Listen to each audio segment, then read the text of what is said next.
Hey, welcome back. I have a new video, and this one here is me doing a follow-up on my change to the GW Citadel whatever shade formula video that I did the other day. It's being kind of suggested by several people who have used them that they're not the same. Specifically things like Nuln Oil and Agrax Earthshade and all that. They don't work the same as we've always been able to use them for the last, like, I don't know, almost 10 years, I think.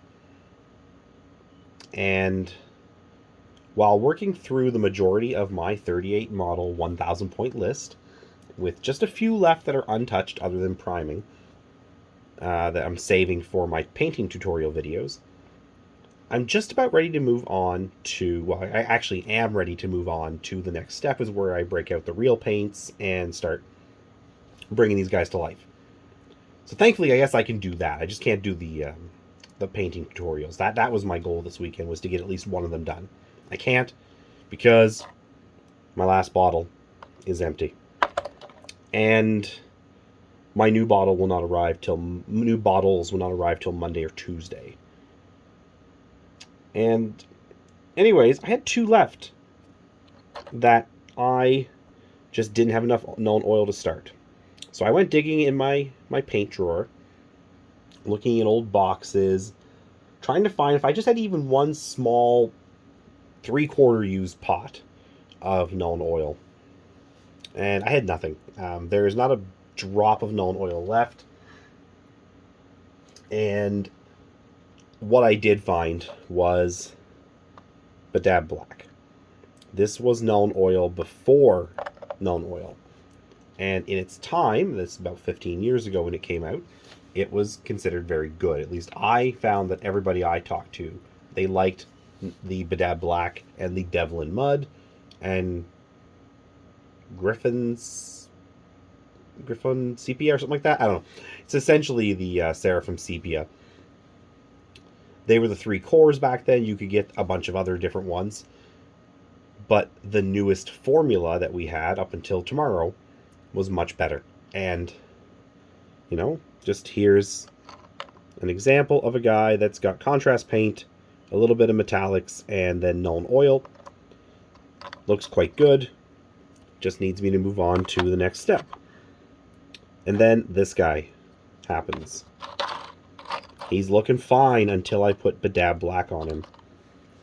I had forgotten how to use Badab Black. I went too heavy.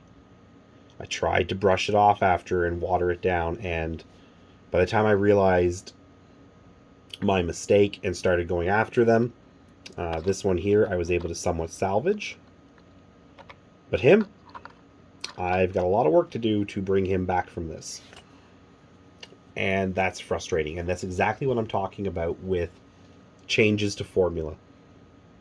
If you're used to a paint looking a certain way when it's dry, or one of the more technical type things, like a shade, behaving a certain way, and they change the formula, you have to be prepared to work with that.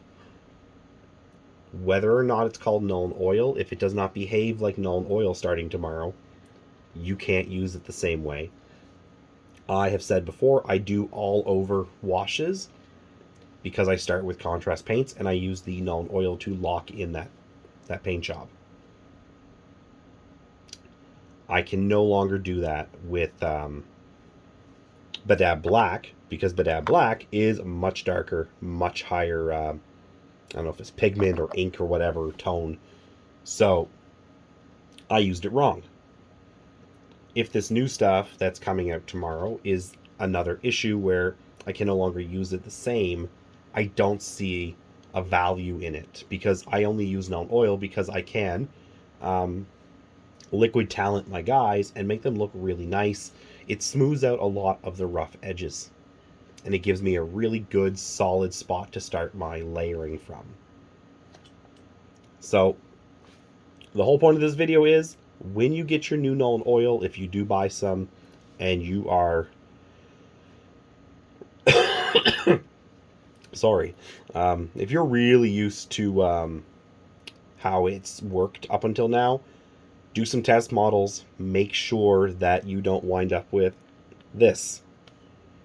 And I'm not saying it's going to come out really dark, but I have heard it's going to come out splotchy like a contrast paint.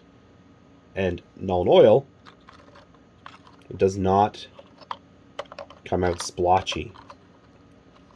The splotchiness that you're seeing here is just from the contrast paints. All that's going to get done, though, or fixed up, when I start putting my next layers on. So yeah, that's the video. Be sure you know what you're doing with your new Nuln Oil. Take the time to learn it. And if you can still find some old stuff and you really like it, just buy it. Put a few bottles away. That's what I did. Mine should be here in a couple of days. And I'll be, good to go for a couple of years, 3 years, whatever amount of time those 6 bottles last. In which time either I'll find a new product to fall back on, or I'll figure out how to make my own. Because I want this. I don't want this. Or, whatever other variation of wrong this new stuff's going to do. So, again, thanks very much for your time. As always, if you have any thoughts or comments, leave them down below. If this kind of stuff interests you, you can always subscribe to the channel, leave a like on the video, and everybody have yourselves a great day.